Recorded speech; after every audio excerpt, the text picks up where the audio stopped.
Mickevičiaus laikus, tai 19 amžiaus pirmą pusę ir pažiūrėsime, apie kokius jisai tvarus rašė, kuriuose lankėsi, pats gyvena, kaip to laikotarpio virtuvės atrodo. Tai beje, Vilniaus universiteto, kiek žinau, virtuvė buvo dabartinio istorijos fakulteto kieme ir kepykloje, dabar yra auditorija kaip tik. Ten viena patalpa žinoma buvo kepykla, kur buvo kitos virtuvės patalpos, sunku dar pasakyti, nėra žinių, bet ne tik biblioteka, ne tik, žinom, kur buvo senos patalpos, bet ir žinom, kur buvo kepykla. Taigi kviečiu pasileisti į kelionę ir nusikelti į gilesnius laikus. Terminas, kuriuo vadinama virtuvė Lietuvos dvaruose, yra bendra europinės kilmės, jisai pats kučina iš Italijos, lotyniškas žodis, kuris keliavo po visą Europą su, tokia rafinuota virtuvės kultūra. Tai lietuvių kalboje nusėdo labai artimas žodis į lenkų baltarusių žodį kukne. Lietuvių kalbos žodynė kaip ir kuknie galima, arba kukne, kelis galime rasti. Šito terminą gal mes jau nevadiname, nevartojame plačiai, bet regionus nuvažiavę dar galite sakyti į kuknion ir tas dar žodis yra kažkaip vis gyvas, nenumirštantis. Bet tai būtent kukne ir daro mus europietiškos virtuvės kultūros dalimi. Ir mes keliausime šiandien po kuknes. Ir įvadą norėčiau padaryti, nes jisai labai svarbus dėl to, kad 19 amžiuje, ypač kalbant apie smulkių bajorų dvarus, apie kuriuos Adomas Mickevičius rašo į poemą Ponas Tadas, nes ne tik dvarininkus tenai jisai aptarė, bet ir tų smulkių bajorų, užusienių, tų Zaščenikų, Kolicų bajorų buitį, kurių namų struktūra buvo labai aiška ir principai dar siekia 16 amžiaus stambesniųjų bajorų buitį. Taigi, be šito įvado tikrai būtų sunku pakalbėti ir apie 19 amžiaus tiek progresą, ko viskas tai yra nauja, tiek ir apie smulkių bajorų buitį. Taigi, dalis mūsų susitikimo bus skirta aptarti būtent tą patį ankstyviausią tos moderniosios jau virtuvės raidą. Tai kaip ta atrodė virtuvė iki 19 amžiaus? Naujovės virtuvių į Lietuvą pradeda skverbtis labai intensyviai 16 amžiuje. Čia siejama su Renesanso kultūra, kuri ypač suklestėjo Lietuvoje gyvenant Bonai Sforcai, ir tuo metu ir valdovų rūmai atsinaujina labai stipriai ir aišku paskui juos, ir didikai bando kažką naujo modernaus įsirengti. Ir 16 amžiuje knygos įvairių sričių atsiranda, architektūros be abejo jų ne viena išleidžiama taipogi, ir juose pradedama diskutuoti, kaip atrodo, kas yra ta tobula, higieniška, švari, tvarkinga virtuvė, nes be abejo sveiki namai turi būti sveiki. Visi vadovėliai prasideda architektūriniai, kaip pastatyti sveiką namą, tvirtą namą, ne kaip Šulca, ne kaip Panificija sakė, griuvos tabai. Taigi pirmiausia, namas būtų tvirtas, patogus ir sveikas. Tai tam sveikumui buvo reikalaujama be abejo tam tikrus dalykus diegti ir senosiuose virtuvėse. Tai tarp tokių pačių svarbiausių dalykų, apie ką kalbėdavo, tai kaminai. Ir kamino tema iki pat 20 amžiaus nuolat buvo aptariama visuose traktatuose, kaip išvesti sveikai iš namų dūmus. Nes tikrai dar ne visi ir turbūt kaimuose, kurie dar turi kitą mašiną, virš jos yra kažkoks dūmtraukis surinkti dūmus, dar ir šiandien ne visi turi gatraukius ir dūmtraukius, kuriuos reiktų suvesti dūmus. Ir tai šitie pirmieji traktatai ir vėlesnieji labai visą laiką skirs didžiulį dėmesį, kalbant apie virtuvės, kaip išvesti tuos dūmus, kad virtuvės nebūtų pridūmijusios. Taigi čia matote labai įdomų veikalą, prancūzų veikalą, kuris kalba, kaip turėtų ta tobula virtuvė. Gal schema atrodo labai sudėtinga, bet 16 amžiuje pavaizduoti virtuvėje pačiam buvo iššūkių, nes apie virtuvės iki jo nieks nerašė. Ir šis prancūzas Delorme, jisai buvo jau išvykęs į Italiją. Čia yra Medici laikai, kuomet Prancūzijos karalienė buvo iš Italijos atvykus, ponia Medici, ir jinai, turbūt jos dėka irgi šitas veikalas pasirodė. Tai tais laikais apsilankė 16 amžiaus viduryje Italijoje, Romoje, tikėtina Medičių rūmose, pamato tą tobulą, naują, puikią virtuvę. Ir kas toje tobuloj puikioje virtuvėje buvo? Jeigu tai pažiūrėti visą virtuvės struktūrą, buvo viryklė, orkaitė ir dar buvo feta, kaip be ko ir šiandien apsisuktume. Taigi virtuvę sudarė 3 esminės dalys, kurios iki to Adomo Mickevičiaus laikų ir nepasikeičia. Kažkiek keičiasi, stumdosi, bet esmė ir išliks, pamatysime. Tai ką jis siūlo centre? Centre jisai siūlo suformuoti pačią virtuvės centre, štai šitoje dalyje, didelę erdvę, kurioje tiesiog yra ugniakuras centre, tai tas ugniakuras gali būti, paprastuoju būdu tiesiog laužas vidant žemės centre, pasilenkiu ir gaminu valgyti, paprasta tiesiog dardu, kepu ant iešmo. Geresniu atveju jis siūlo suformuoti pakylą, kuri, būtų patogaus darbui stalui, dirbti prie jo. Tai, tas aukštis skiriasi įvairiose rekomendacijose, gali būti nuo kelių pėdų, tai yra iki kelių aukščio, arba šiek tiek aukštesnis, bet tai yra pakyla, ant kurios tas paflaužas. Taigi, tai yra visgi ta senoji dvarų virtuvė, tai yra laužo virtuvė, tai yra atviros ugnies virtuvė ir ten kažkokių tokių įmantrybių daug nepagaminsi. Ir siūlo, kad visus dūmus išvesti reikia kažkokio tai kamino, ar ne? Ir siūlo tą kaminą ant 4 stulbų pakelti, kad galėtum aplinkui tiesiog vaikščioti patogiai, bet visi dūmai išeitų pro viršų. Parodysiu vėliau, kaip atrodo tas realybėje. Ir tuomet kita patalpa labai svarbi, tai buvo kityklos patalpa.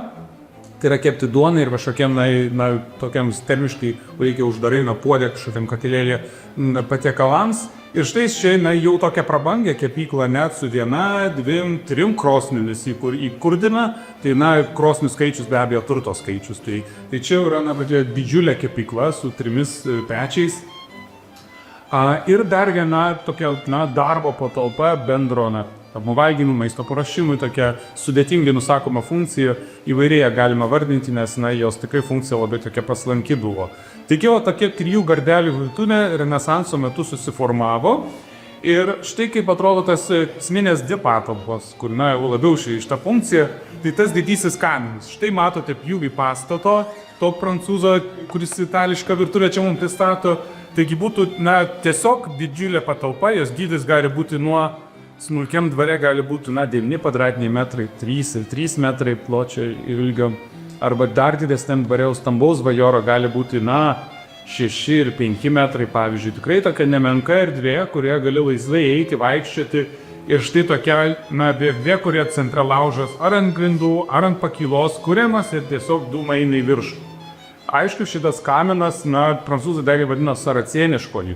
Saracėniškoji, tuo musulmoniškoji, nes lygtai viena iš tokių versijų, kad jie atkeliauja kryžiuočių laikais, viduramžiais į Europą ir nes labai panašus yra karavansaravijose, artimuosiuose rytuose, tokie kaminai, kurie patogiai išmeta visus dūmus į viršų, jiems būdinga aiškus pagelis viršuje, kad krituliai nekristų ir čia patogiai traukai ištraukia visus dūmus. O šita viršutinė dalis labai patogiai gali būti naudojama įvairiose Europos šalyse, tiek Lietuvoje. Kam? Rūkinti. Bravo, tai dešras rūkinti. Tai ir štai toks kaminas pristatomas veikaluose, traktatuose, architektūrinėse 16 amžiuje ir jisai, matysime, labai sparčiai greit ateina. Kepyklos patalpa, tiesiog čia matote pakuras, apačioje malkom sudėti džiovinti ir tokia paprasta, gana atrodo erdvė ir joje patalpa, kurias dar daug kartų šiandien sugrįšime.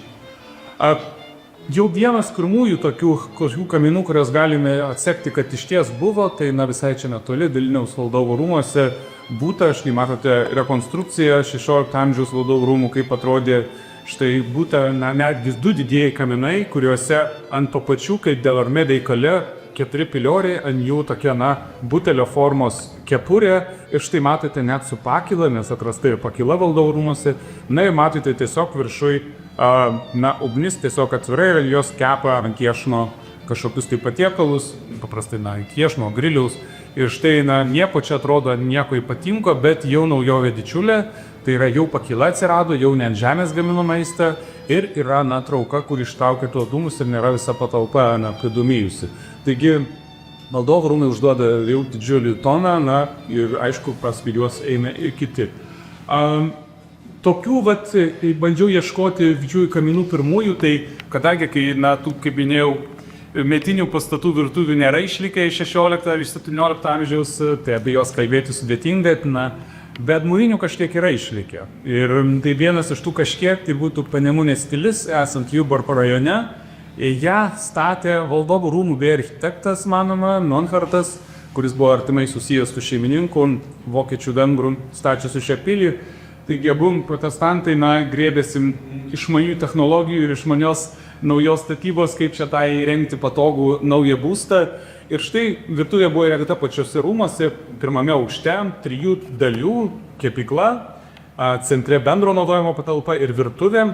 Tik čia mes tų piliorių jau nerandame. Archeologinių tyrimų metu atrasta, kad tas padas buvo priglaustas prie vieno kampo tiesiog gražiai ir tada dūmai suvesti jau į sieną. Taigi, mažesniuose dvaruose, nes ne valdovų rūmai, tų didžiųjų kepurių neina padaryti ir jau buvo sugalvotas toks kažkoks sprendimas, kaip išsisukti mažesnė erdvėj, mažesniuose rūmuose.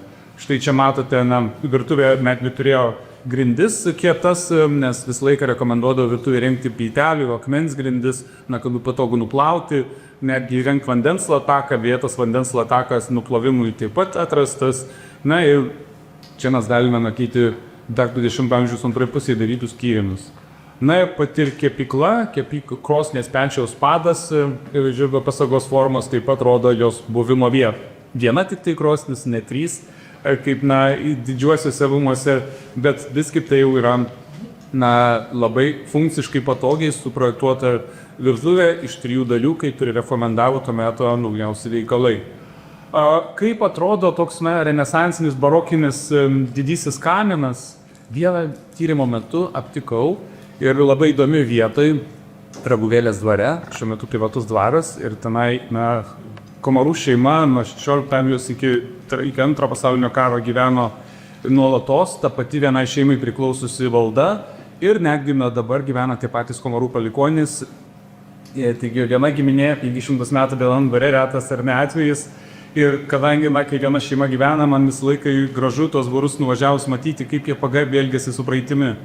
Jeigu keičiasi, kas blogiausias dalykas yra dvaram arba bet kokiam pastatui, kai pasikeičia savininkas, kuris neturi su tais namais, su ta vieta jokio ryšio, tada jis griauna viską, perstato, čia aš savo pastatysiu, naujai pastatysiu, bet kuomet ta pati šeima gyvena nuolatos, jiem kiekvienas sapnuo kažkas atgal, yra ta istorija labai artima, net ir prisimenant Versalį, Liudviką XIV, kuris perstatė Versalį su garsiausiais architektais, bet neleido liesti savo tėvo pastatyto Liudviko XIII centrinės rūmų dalies, nes jam tai buvo šeimos namai, čia jo buvo tėvo statyta.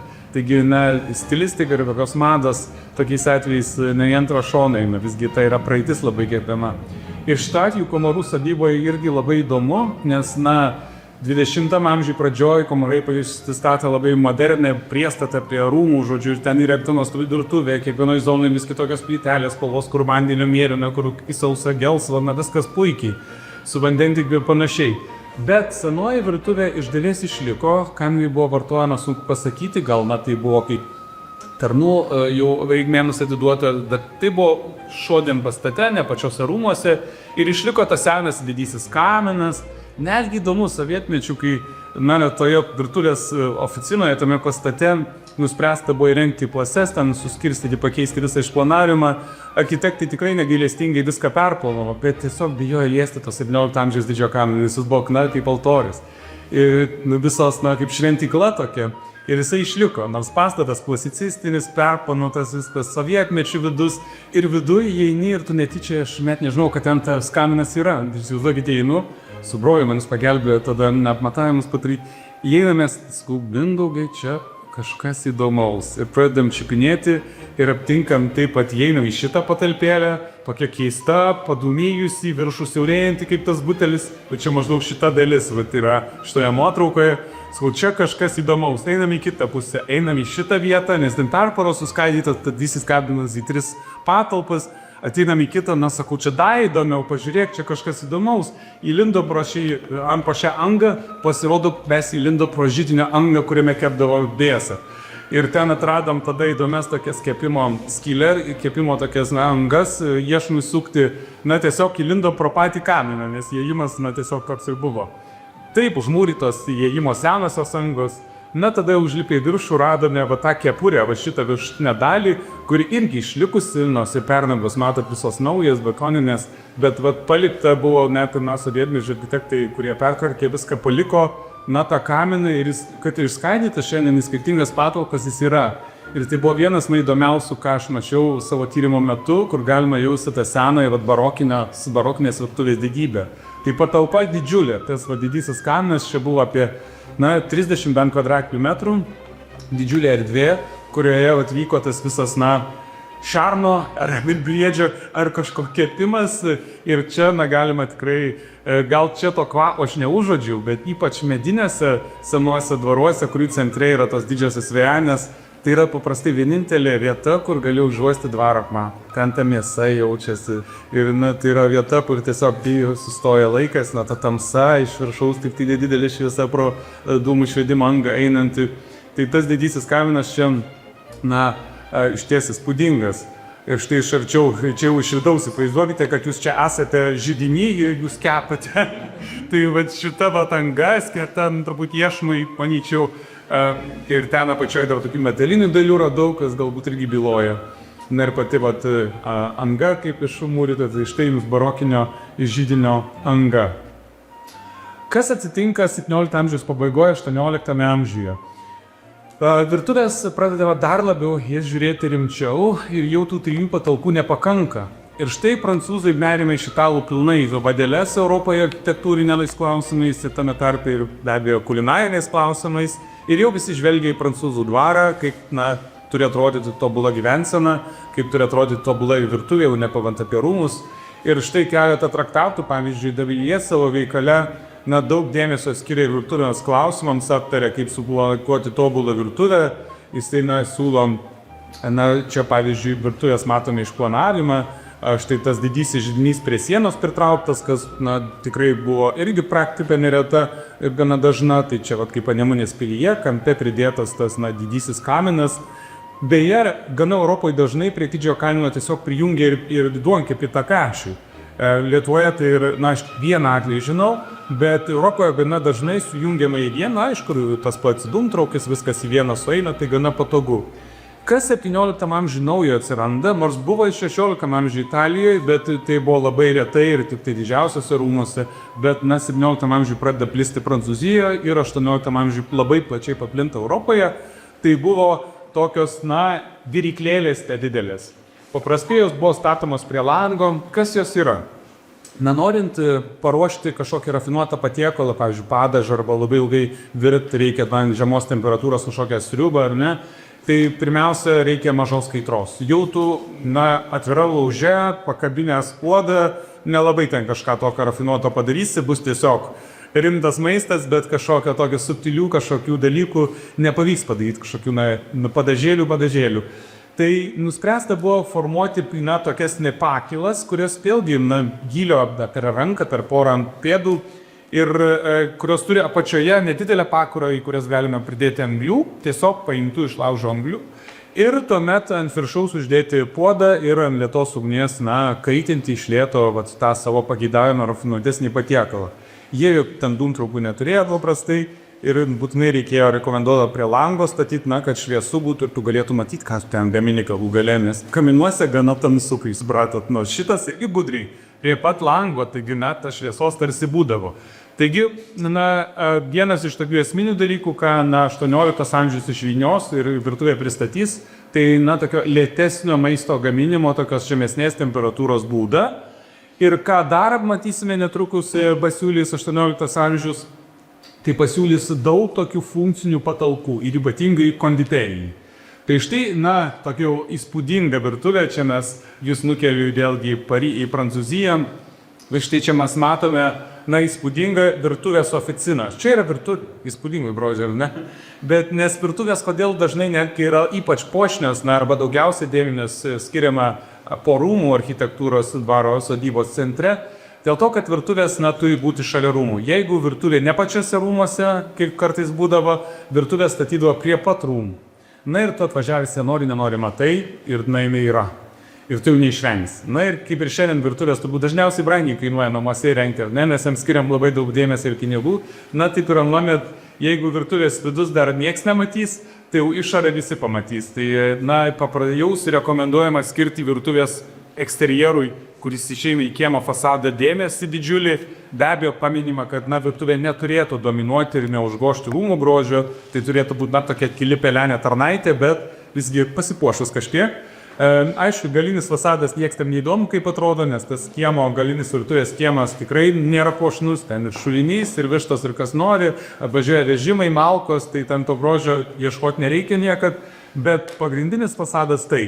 Na ir ką čia siūlo, kaip, čia yra tobulos virtuvės planas, tokių turbūt reta, nes kaip ir architektūrų šitų traktatai, teoretikai rašo, kad tai yra labai subjektyvus dalykas, labai subtilu, kiekvieno atveju tu pats sprendi, ko tau reikės. Ar tu iš viso mėgsti valgyti, ar tu daug gamini, ar tu skaniai gamini, ir kiek tai bus, kas tavo šefas, ar jis atvažiuos iš Paryžiaus, tai bus prancūzas, ar vietos, kažkokia virtuvė bus vyniojama ir kažkas gausis. Taigi virtuvė labai subjektyviai, kiekviename dvare mes galime matyti, nesvarbu, koks turtingas užsakovas, gali pas vienodo turtingumo žmonės, gana skirtingos būti virtuvės. Ir čia mes matome, ką jisai rekomenduoja, tai, kas iš seno išlieka dar nuo 16 amžiaus, be abejo, centre, štai didysis kaminas, štai matom, čia turėtų, dengia herbas viską, bet ten turėtų būti kaminas išlindęs, tai didysis kaminas centre išlieka. Pats centras, pati virtuvė centre su aukštu siaurėjančiu kaminu išlieka, kaip ir niekas nesikeičia, čia mes matome tų virikėlių pridėta, tų naujovių ir prie sienos pritraukti ugniakurai, tai tarsi, centras yra. Taip pat kepykla išlieka, tas irgi yra, jinai taip pat yra pagalbinė patalpa, jinai išlieka, jinai čia kaip tarnų valgomasis tarnauja, bet viskai atsiranda, matote, daug mažiausių visokiausių patalpėlių. Ir čia tos įvairios patalpėlės, ir jau labai apie jas daug rašo ir 18 amžius, tas vėlyvas barokas, apšvietos epoka, tikrai yra smaližių laikas. Verdamos uogienės, konfitūrai. Tai viena patalpa skirta konfitūrams, kita iš cukraus ruošti įvairius pilis ant stalo dedamas, apie kurias rašė Adomas Mickevičius, kaip atrodo visas stalas padengtas su kepiniais, iš bajorų figūrėlės sudėtos, nameliai visokie ir seimeliai, pasakos. Tai visos tos pasakos Adomo Mickevičiaus aprašytos būtent ruošiamos šitose patalpose. Čia yra įrengiami ir butai aukštesniems pareigūnams, tokiam kaip metrodoteliui ar šefo apartamentai, net ne vienas kambarys, kelių patalpų grupės, prisideda konditerijos patalpų blokas. Ir štai mes čia jo nematome, bet ta oficinų dalis, ta desertų patalpų grupė, jinai tampa nepaprastai svarbia. Ta konditerijos fabrikas toksai, labai brangus malonumas, aišku, nes desertas buvo valgomas net ir dvaruose ne kiekvieną dieną. Desertinis stalas yra iš tikrųjų didžiulis liuksas, įsivaizduokime, tos visos, o vaisiai yra pabanga, o dar vaisiai su cukrum, uogienės, ar ne, o dar jeigu iš cukraus didelio kubo mes skulptūrą darome, kuri atsiras ant stalo, tai čia iš viso vestuvių proga nebe. Tai štai, tos konditerinės patalpos tampa 18 amžiaus svarbia naujovė. Lietuvoje viena pirmoji, kurią aptikau, kurią galime kalbėti, kad yra ir grilinimo patalpos, ir konditerijos cechas toks įrengtas, tai aišku, reikia žiūrėti Valdovo dvarą. 18 amžiuje, aišku, Vilnius tampa netoks svarbus politinė prasme, ir čia jau mes turime žiūrėti Gardiną, kur statomi naujieji valdovų rūmai. Ir štai tose naujuosiuose valdovų rūmuose naujoji pilis, mes senoji netiko jau poreikiams tenkinti. Augusto III prašymu pastatoma pilis ir Augustas III, Lietuvos, Lenkijos ir Saksonijos valdovas, štai pastatydino naują pilį, kai įprasta Lietuvos Lenkijos tradicija valdymo, pusė rūmų yra skirta karaliui ir karalienei, o kita pusė Seimui ir vyriausybei. Tai štai čia, valgomasis beje šituose 4-3 languose įsikūrė, durys šitos veda į valgomai ir kitoje kiemo pusėje pro šitos duris buvo patenkama į virtuvės bloką. Ir pirmas aukštas buvo skirtas virtuviai, tai tradiciniai, su kepykla, antrame aukšte beje tas konditerijos bloką galima atsekti, o grilinimo patalpa atskiram name. Tai štai visas virtuvės blokas skirtas jau tokiai labai išplėtotai, valdoviškai virtuviai. Štai kaip atrodytų plane, štai čia matote tą pačią virtuvę, iš ties ta centrinė patalpa nemaža, bet išlieka tie patys 4 centriniai stulpai, virš kurių didysis kaminas kyla, krosnelės tos mažytės, kepyklos blokas, štai pati kepykla. Ir dar įdomu, čia grilinimo namas. Ir taip pat yra dar viena virtuvė skirta rūmų maršalui, nes vėlgi valdovo stalo vienas virtuvę naudoja, o pats maršalas kitą. Iš arčiau pati virtuvė, štai dar įėjus turime vestibiulį, pati pagrindinė virtuvės patalpa, štai tie 4 pilioriai, kuriuos minėjau, krosnelės, kepyklos konditerijos visas cepas, tai tarsi tos 2 pagrindinės zonos išlieka, o pati, kepykla išnešama. Labai panašiai buvo sudėliota, tik mažesniu masteliu ir ta, antroji virtuvė šalia stovinti nevaldovų. Kitas labai analogas panašus, vėlgi prie Gardino Borodicos suformuotas Tyzenhauzų įspūdingas dvaras, kuriame taip pat panašiai kaip valdoviškose rūmuose, tik kiek mažesniuose, 1 aukštą čia matote, bet vėlgi sparnuose buvo įrengtos virtuvės, P2, mažesnė ir didesnioji.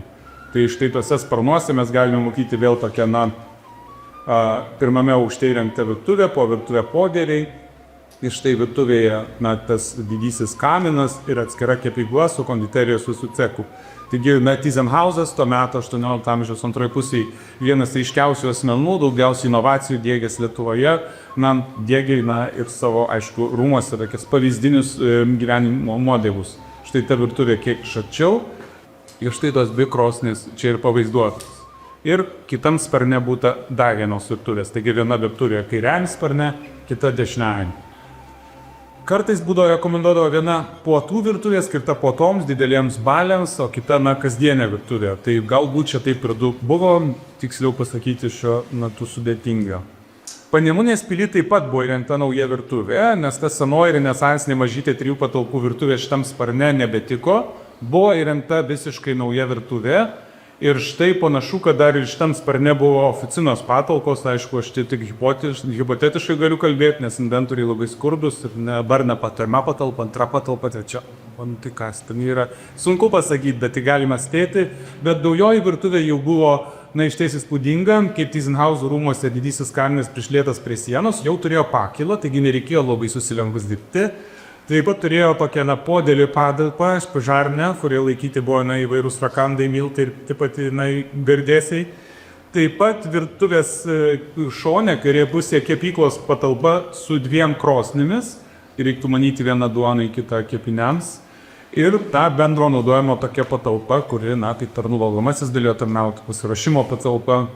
Kaip sakiau, turbūt šitoje dalyje gal galėtume jau ieškoti ir konditerijos cecho, nes pilis priklausė šituo metu, 18 amžiaus antroje pusėje, Žemaičių seniūnai, tai reiškia, kaip Vilnius turėjo vaivadą, Trakai turėjo vaivadą, tai Žemaitija turėjo seniūną, tai reiškia, svarbiausias žmogus Žemaitijoje, ir penktas pagal svarbą Lietuvos didžioji kunigaikštystė. Taigi, kad jo dvare nebūtų konditerijos cecho, aš abejoju. Jisai ne toks grupuotės žmogus, tikrai matė Varšuvos naujovės, Gardine lankės, Tyzenhauzų irgi buvo šeimoje artimas, nes jo žmona buvo Tyzenhauzų našlė. Taigi, žiūrėk, reikia kas žmona.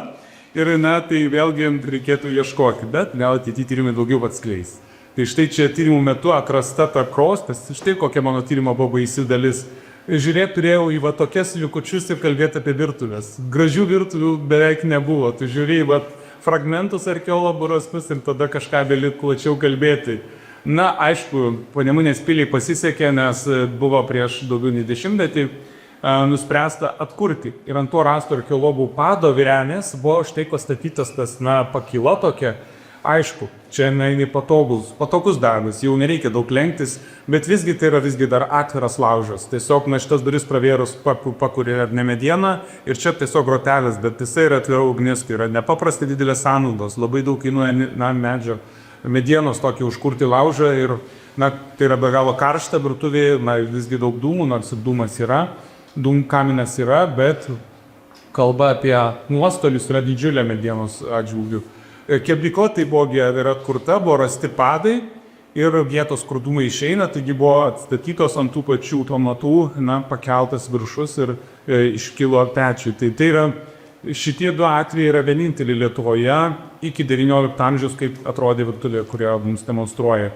Taigi, beje, netgi menkai, kai ieškojo analogų, kaip atrodo 18 amžiaus sudirenė, pavyzdžiui, šitą kepykla, šitą puknę, nebuvo, tai šitas pavyzdys apkurtas pagal čekišką pavyzdį. Taigi, vėlgi situacija tikrai nekokia, bet virtuvės inžinerinė įranga, labai sudėtingas objektas, kuriam išlikti yra tiesiog beveik neįmanoma. Nes, turbūt jūsų namuose retas, kuris turite viryklę, kuris senesnė negu 20 metų, Visgi tai yra toks objektas, kuris ir, sensta, sugenda ir vis norisi naujesnio, geresnio, patogesnio. Taigi dvaruose taip pat, pečiai taip pat vis permūrinami kas nuo karto. Ir kad išliktų kažkoks senas toks inžinerinis įrenginys dvare, tai yra beveik misija neįmanoma. Taigi čia nieks nestebina mūsų, bet reikia, šitas objektas apkurtas leidžia susipažinti, kaip atrodė virtuvė, net ir Mickevičiaus laikais. Nes šita virtuvė tokia, kokią matome, egzistavo iki 1832 metų, kuomet pilį po sukilimo Rusijos valdžia nusavino. Taigi, Mickevičius galėjo matyti tokią virtuvę drąsiai, keliaudamas po stambių bajorų, didikų namus, pilis, galėjo ją tokia susipažinti tikrai. O dabar pažiūrėsim, kokios naujovės ateina, nes štai šitą virtuvę, kurią matėme Adomo Mickevičiaus laikais, 1830–40 metais, jau buvo tokia archaiška. Jinai buvo tradicinė, ordinari, kaip amžininkai sakydavo, bet nebuvo jų inovatyvi. Jinai dar egzistavo ir tikrai nebuvo kažkaip labai kritikuojama, bet tai buvo visgi senas pasaulis, tai yra senų laikų, kontušinių laikų dalykas. O kaip atrodė ta modernioji virtuvė, kur kaip jau su fraku vaikščiančių ponų namuose, tai atrodė kiek kitaip. Tai štai ta virtuvė, galime jos pradžią žiūrėti, jau kažkokie daigai atsiranda 18 amžiui, bet didieji kokie proveržiai visgi visai taip 18 amžiaus pabaigoje atsiranda ir 19 amžiaus pirmai pusėje. Ir štai čia radau tokį labai gerą schemą, tai yra gana vėlyva, schema 1827 metų, bet čia susintetina, turbūt 70 metų jau Europos žinias ir sudeda į vieną paveikslėlį, kaip galėtų ta tobula atrodyti virtuvė 1827 metais. Taigi, nuo Panemunės pilies matyto vaizdo šviesmečiais atrodo skirtumas, bet kas čia yra? Leiskite, trumpai papasakoti. Matote, bandoma, kadangi tai yra teorinis planas, koks pavyzdinis, tai čia viską sukišti vieną patalpą. Aišku, galime išskaidyti viską, bet tai čia mes matome, kad tas dūmtraukis, kuris paprastai centre būdavo, jisai pastumtas prie sienos šono, štai čia tas dūmtraukis. Ir po dūmtraukio štai šitoje vietoje yra ta krosnis, ta fakila, ne? Ir šalia, taip pat jisai rekomenduoja įrengti ir, pečių, tą duonkitį. Tik tai jau 19 amžiui tas duonketis paprastai yra tarnų dalyje kažkur jau. Įrengti rekomenduoja tokią kepinių krosnelę, tai ją dar papasakosiu. Ją dar pradeda vadinti šabašnyku. Girdėtas žodis? Tai etimologijos nepavyko išsiaiškinti. Šabas, nuo šabo, gabas, šventinė, nežinau. Jie niekaip neranda atsakymą, tai rasite, pasidalinkite. Nes vėlgi kalba, kad reikia sujungti su bendru kamiu. Taigi labai patogu, mes čia turime kaitlentę, o čia orkaitę. Patogu, visat dirbti.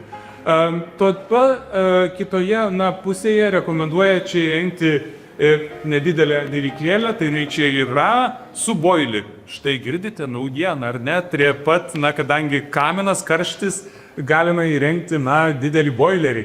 Tai tas boileris labai tampa aktualus dalykas. Dėl to matysime, kad paprastai prie virtuvių atsiranda ir skalbyklos. Arba tam pačiam pastate, arba už sienos girtimoje patalpoje, visuomet skalbykla bus netoli. Mes tas šildomas vanduo, labai puikiai pasitarnauja skalbykloje. Tai tada kitas dar dalykas, taip pat rekomenduoja įrengti kriauklę. Štai kriauklė jau, vanduo, vamzdžiai nestebina nieko 18 amžiaus pabaigoje Europoje, nors tai yra aišku retenybė, o 19 amžiuje tikrai įsigali ir galvoja dvarai su tais gražiais bokštais, Belvederio, Hiberkėje ar kiti dėl grožio tie bokštai. Vandentekis sukeltas, tai irgi nestebina, to vandentekio bokšto dažnai bus ir virtuvė, ir apačioje vandentekis ir kitos patalpos. Taigi, jau bėgantis vanduo tampa virtuvėje nekvestionuojamo būtinų dalykų. Aišku, šitas dalykas labai retai Lietuvos baruose pradžioje atsiras, vėliau 19 pusėje jau mes matysime kaip normą, bet pradžioje retas dalykas.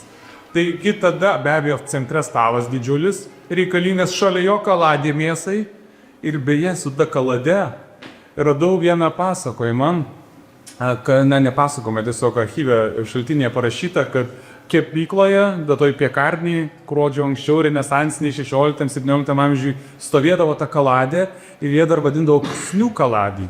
nusikaltusiam tarnui bausti, kaip tiesiog gėdos tulpas, nežinau, ar kokią rykščią jos gaudavo, bet tos kaladės ir kepyklose buvo anksčiau, bet čia mes matome tiesiog prie stalo tokia tipiška tema, kaip, mėsai paruošti kaladę būtina.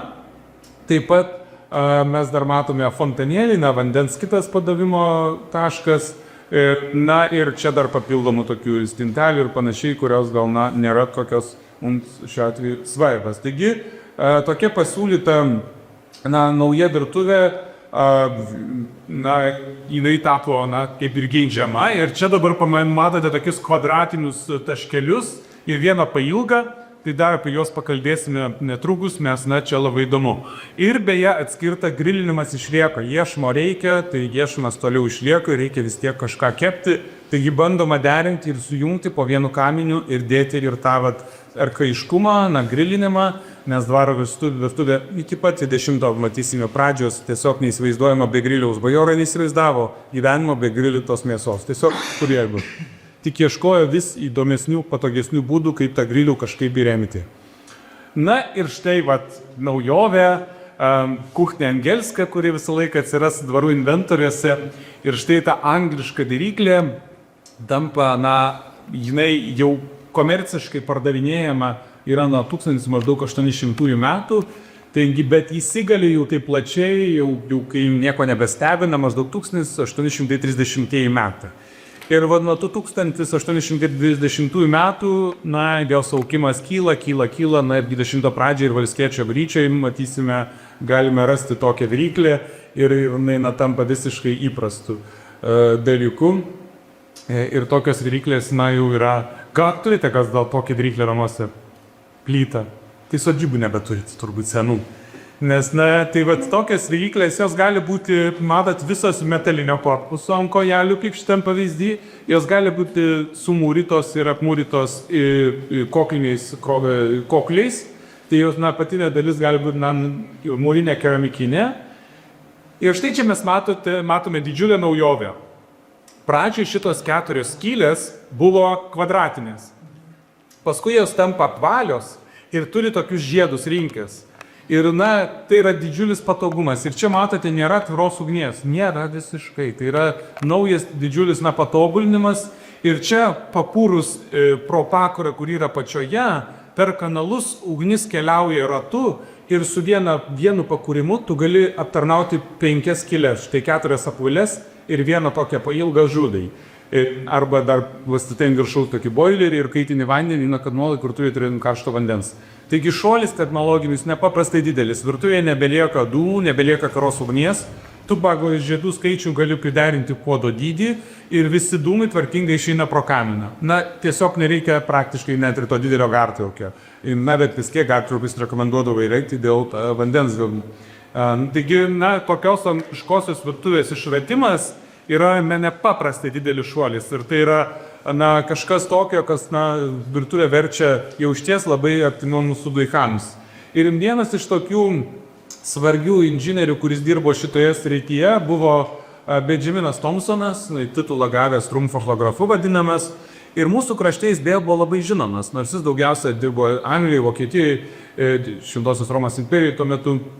Bet, kad, aš nežinau, kokius projektus jisai Lietuvoje ir Lenkijoje gyvendino, bet labai įdomu, kad Stanislavas Augustas Poniatovskis, paskutinis Lietuvos Lenkijos valdovas, jam buvo suteikęs ordiną Baltarelio. Taigi, nepaprastai didelis ordinas.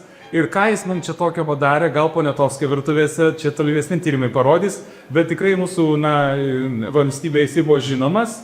Ir jisai išgarsėjo būtent kaip kaminų ir židinių ir pramoninių krosnių tobulintojas.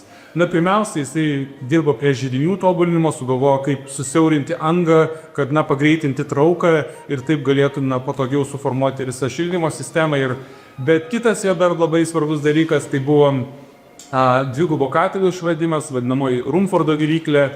Ir štai pradžioje, aišku, jo objektai statomi ligoninės, indėliuose pastatuose. Ir čia matote vidinė ta paslėpta pakura, tos angos, kur tu čia labai įdomiai net projektavo, kad virėjas gali į centrą įeiti ir ratu gaminti, kaip patogu, ar ne? Tu gali vienu metu daug pridaryti keptuvių, laikyti. Taigi Rumfordas, pripažintas buvo jau savo metu ir jo išradimai 18 amžiaus pabaigoje buvo labai svarbus vėliau plėtojant jau pramoninės tas krosneles, kuris ką tik parodžiau. Na, štai toksai tos tobulos virtuvės vienas iš tobuliausių ir ankstyviausių pavyzdžių, 1800 metai, Tyzenhauzų Rokiškis. Atskira virtuvė, nes rūmai vėl kalėjai ar ne, klomva, rūmai centre, viena oficina šonė, kita kitam šonė, beje virtuvė nustumta kiek toliau nuo centrinio kiemo, kas buvo irgi labai dažnai, nes čia kitokios paskirties pastatai. Ir štai virtuvė užslėpta buvo pinučių tokia tvora, kad nuo kiemo nesimatytų. Na, virtuvė labai tokio tipiško plano, jinai kvadratinė, centre virenės tuo didžiuoju kameniu, dabar jis neatstatytas, bet dar išlikusias yra 20 amžiaus nuotraukos, aero nuotraukos, kur matosi didysis kaminas. Bet, jisai buvo čia. Deja, mes patalpos yra perplanotos, kai nėra visumos, mes negalime jos matyti, nes pastatas buvo išties po Antrojo pasaulinio karo labai prastos būklės ir dar po kelių restauracijų, tai ką mes šiandien turime, tai turim išorę ir to reikia džiaugtis, bet viduj kažko seno sunku atrasti.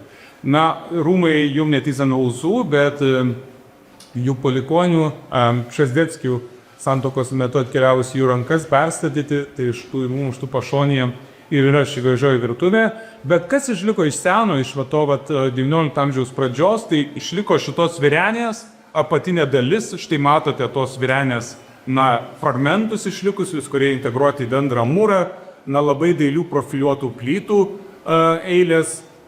Išlikę beje podėlio, manyčiau, patalpoje apvalus langas į šiaurinę pusę, kaip ir rekomendavo, kad saulė nekaitintų laikomų produktų, langelis vėsų brotomis, kurios irgi išliko. Kita virtuvė labai panaši. Prisimenant Podčašinskio tobulos virtuvės fasadą, keletą tokių, Kadikiudai virtuvės pavyzdžių iš 19 amžiaus pirmos pusės, tai būtų Pliaterių Štekšnos dvaro virtuvė, tikrai nereikia čia būti specialistų, norint atpažinti panašumus, tai puslaidvinis stogas, tas su nubliauktais kampučiais ir simetriškas fasadas, labai paprastas, nes klasicistinė virtuvė esmė, praktiškai be jokio dekoro. Ar tai bus tik tai langai nedidelio pavidalinimu, ar pavyzdžiui, kaip, štai Burbiškio dvaro sodyboje mes matome, plytos paįvairintos su lauko rieblių akmenimis. Apie įėjimo du langai yra, tokie tarsi gotikos lango pavidalo formos, tai, irgi Zevstokas jau dėja, vėlesnis, tai čia negali įsivaizduoti, kaip atrodė autentiškas virtuvės oficinos. Ir štai šitose virtuvėse mes jau galime įsivaizduoti, kad buvo labai išplėtota funkcija. Jau čia galėjo būti, visos tos konditerinės patalpos ir panašiai. Čia labai įdomi, ar ne, vaizdas, į tokį irgi teko objektą pažvelgti, taigi čia vaizdas, bet čia ne visai virtuvės pastatas, čia prie šito pastato šalia identiškas pastatas, tai šitas pastatas yra dar vienas lygiai toks pat šalia, tik jau be stogo ir viduje, štai matote, vieną aukštą pastatas, bet dviejų lygių rūsiai, labai gilūs rūsiai. Ir jo centre yra, toks labai įdomios struktūros pastatas. Tai panašu, kad šitas pastatas buvo ta šeimyninė, tas tarnų namas. Ir jame buvo įrengtas, turbūt ir duontiekis, bet centre didžiulis kaminas, greičiausiai rūkinė buvo įrengta. Nes nevėliukus didžiųjų kaminų 19 amžiui sprendžiama klausimą, o kur toliau rūkinti mėsą. Ir štai 19 amžiuje atsiranda dvaruose naujo tipo statinys, lauko tos rūkinės atskiros, kurios neretai gauna labai gražią architektūrinę formą. Kartais štai tos rūkinės, kaip šituo atveju, įvedamos į pastato tarnų vidų ir taip pat gali čia atsivesti. Taigi, įdomu, kokia bus toliau šito dvaro ateitis. Tai čia būtų Linkavičių Slabados. Ir dar tas kaminas, kaip atrodo, jau matote, jau tik dalis apatinės jau ruoja, kada nukris, ar ne? Bet čia dar įdomu, nes matosi apatiniai dalyje ir medinės lentynos išlikusios, tai tokie įdomus fragmentai, kurie leidžia pažvelgti į tą tarsi gyvą pjūvį, kai tos senosios atrodė dirbtuvės, jau rūkinės. Dar įdomus atvejis, čia kitas dalykas, kas 19 amžiuje atsitinka, vis dažniau virtuvė artėja prie rūmų. Ir, štai mes matome Kelmės Gružeckių bajorų rūmą, tai yra 18 amžiaus paskutiniam ketvirtį iškilę rūmai, tokia aukštų puslaidvinių stogų, dar baroko formų turintis. Ir pradžioje jie neturėjo priimto šito pastato, virtuvė buvo metinis atskiras pastatas kiemo centre, bet vėliau 19 pirmojo pusėje pristato vieno aukšto statinuką. Na, jis buvo atskirtas nuo pastato, nebuvo antro aukšto, čia vėlesnėms pastatas buvo tik vienas aukštas. Ir na, štai čia buvo įkurta virtuvė, visai šalia, nes valgomasis štai didžiulis buvo šitoje erdvėje. Taigi Gruževskiai, na, jau 19 pirmoje pusėje statosi prie pat namų tokią modernesnę virtuvę, kurią 19 pabaigoje, na, bus jinai atnaujinta gerokai. Štai prie tos virtuvės, tai senoji virtuvė, štai čia sudarė virtuvės pagrindinė patalpa su tamišio prasnele, kitoje pusėje kepykla su štai pečiumi. Na, va 19 pabaigoje pristato ir tarnų tualetą, ir antrą aukštą, ir antram aukšte tarnų miegamuosius, taigi na, išsiplečia dar vadinta funkcija. Ir visai pabaigai štai tokia, na, įdomesnė virtuvė, sakyčiau, labai unikali ir išskirtinė, tai būtų Komarų Baisogalos dvaras, na, didžiuliai rūmai, centre vėlgi sumanytos dvi simetriškos oficinas. Ir vienoje iš oficinų, štai viena štai šioje pusėje, kita priešingoje pusėje, šalia jos ledainė. Ir toje virtuvėje jos funkcija nėra tik tai oficina, nėra tik tai virtuvė, nėra ten tik tai, na, pati virtuvė, konditerijos, kažkokį patalpos, avišėlą, virėjo gyvena patalpos. Didžioji dalis visgi pastato yra svirnas. Nes, na, reikėjo spręsti, kur tą svirną kieme dėti ir tos simetrijos siekiant. Panašu, kad architektas buvo Tomas Tišeckis, vienas paskutinių Vilniaus universiteto auklėtinių prieš uždarant universitetą. Na, jis taip romantiškai burdamas šitą rūmą. Štai matote, tas romantizmas labai gražiai atsiskleidė šulinį. Čia šitą gotikinė tokia gotikos formų romantiškų pavydalo, toks tarsi koplytėlė, visgi čia yra tiesiog šulinys. Ir pakeliui tarp rūmų ir virtuvės pusiaukelėtas šulinys čia stovėjo. Taigi virtuvė būtų čia. Dėja, ten aišku išlikusių nieko daug nėra viduje, tai net nerodysiu, nes ten tiesiog laboratorijos ir šiuo metu universitetinės patalpos tyrimų. O čia pabaigai, na, ne Mickevičiaus laikų, nes nuotraukų nebuvo dar anuomet, bet 19 amžiaus visai pačios pabaigos, apie 1900 metais, Komarų virtuvė. Didžioji Berestavica, netoli Gardino. Ir štai vienintelė nuotrauka apskritai, kurią pavyko rasti virtuvės, nes fotografuoti tamsią patalpą 19 amžiuje tiesiog beveik misija neįmanoma, o dar cokoliniam aukšte čia jinai, tai iš viso, kaip jie pavyko padaryti šitą nuotrauką, nežinau, bet pavyko. Ir štai, nes pats Kosakovskis mėgo fotografuoti. Ir štai čia mes ką matome. Matome tą anglišką viryklę, kurios esmė nuo 19 pirmos pusės nepasikeitus, jinai na, tokia pati, kokią galėjau beveik matyti ir Mickevičius. Panašu, kad šabašnykas, na, tokia baltai duonai krosnelė šalia jos. Kas čia? Teisingai, vadinasi, karšto vandens turėjo. Nežinau, kas buvo už sienas, bet gal reikėtų ieškoti skalbyklos arba vonių kokiu nors. O čia įdomus irgi dalykas, Kosakovskiai labai ir paaiškiai norėjo valgyti, štai čia įsirengė židinį mėsos grilinimui. Taigi net virtuvėje ir išliko toks atviros tipo ugnies aparatas grilinti. Matote, na, viskas labai utilitaru, aišku, elektrą jau turėjo, čia 900 metai, ne tik vanduo, na, bet visokie kubilai ant grindų mėtosi, stalas, visokie kiti rakandai, piestelė štai trinti, štai prieskonėms, kibirams ar kažkam ant stand viryklės šitos angliškos visas virtuvės rakandų arsenalas, štai randeliai tokie viena rankena, rundeliai, randeliai, gorčiai, na, dar įvairiausių tokių dalykų primėtyta. Na ir mes matome pakurą čia, taigi, na, tokia nieko naujo čia, viskas gana galėtų tik panašiai atrodyti 19 amžiaus pirmos pusėje, bet dėja vaizdų iš to laikotarpio neturi, nes irgi Lietuvoje dėja neišliko netgi ir 20 pradžios nei viena viryklė, tiesiog jų nebeliko net ir tų. Taigi tai galėtų daugiau mažiau, kas na, 19 amžiaus pirmoje pusėje galime rasti labai panašių bei analogų ir architektūros inžinerijos reikaluose, kaip atrodo to laikotarpio viryklė, na, bet vaizdas tik tai šį galiu pateikti, bet jis tikrai na, daug nemeluoja ir tam laikotarpiui. Na ir kaip pradžiai sakiau, kad turiu pristatyti tos didžiosius kaminus renesansinius barokinius, nors jų Lietuvoje matėm išliko tik vos fragmentai keli, bet kur jie dar 19 amžiuje pilnai buvo naudojami, kur tos viryklės angliškos net keliavo, tai buvo smulkus bajorai ir dvarų palivarkai. Na, tai kadangi Bickevičius nemažai tam skiria dėmesio, būtent tiems smulkiems dvarams, palivarkams ir jų gyvenimo būdą aptarė savo literatūroje.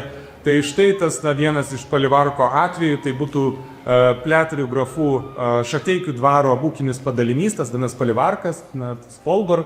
Ir jame mes matome, tuo metu, beje, šitą mes dvarą žinome vis labai gerai išliko, vien todėl, kad trumpą laiką, bet labai efektingai išsinuomojo bajorai Benuševičiai. Ir štai Žemaitės tėvai čia gyveno kurį laiką, taip pat ir rašytojai, dėl to šiandien tas dvaras išlikęs ir mes turime jos tenai gavome aplinką atkurtą.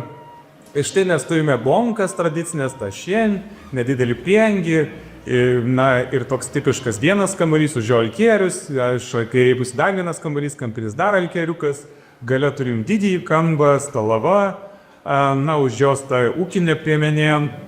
Vėliau šitoj patalų buvo panašu, kad įrengta virtuvė, tokia antroji su angliška viryklė, bet čia jau vėlyvas priestatas, bet kas įdomiausia, kas čia dar iš Benuševičių to seno laiko išlikus, tai ta senoji virenė, ta puknė su didžiuoju kamenu, kuri nuo Renesanso laikų labai mažai nepakitusi ir išliko ir ten galime įeiti ir pauostyti. Vėl labai įdomu, muziejininkai daro edukacijas, kastinę edukaciją, jie toj virtuvėje įėję, visi kastinių gali sukti, kas susirenka, tai labai rekomenduoju, nes patirtis įdomi, nes pačioj toje esi vireniai. Senojoje, tikrai gali jaustis, kad gyveni Mickevičiaus laikais ir esi kažkokia nedideliam Zaščianeke ar Polico ir kastinį suki žemaitišką. Vidus atrodo taip, tai čia brėžinys, patalpa, matote, vidus 3 ant 2 metrų, tai vos 9 kvadratiniai metrai, bet aukštis gana nemažas, 9 metrai gaunasi aukštis, tai tiesiog ateini, koks aukštis. Tai ir matote skersinį, ant kurio štai čia sukabintos, galėtų būti mėsos, gal ten kažką sukabinė ir šiandien yra. Taip pat apačioje matote fragmentus, nes būta ir tokių kaminų, kurie išvesdavo dūmus ir kažkokių kitų dalykų, kurie šiandien jau sunkiai atsekami, bet molio asla išlikusi, tai kad jie galime ir užlikti ir pavaikščioti, ir visas edukacijas priemonės, taigi reklama bukantai, nes iš ties unikali patirtis didžiajam kamine pabuvoti ir pagaminti kažką valgyti. Ir pabaigai norėjau čia padėkoti, čia beje iš vienos iš virtuvių, čia buvau Plungės dvare, virtuvės oficinoje, tai nieko viduje neišlikę.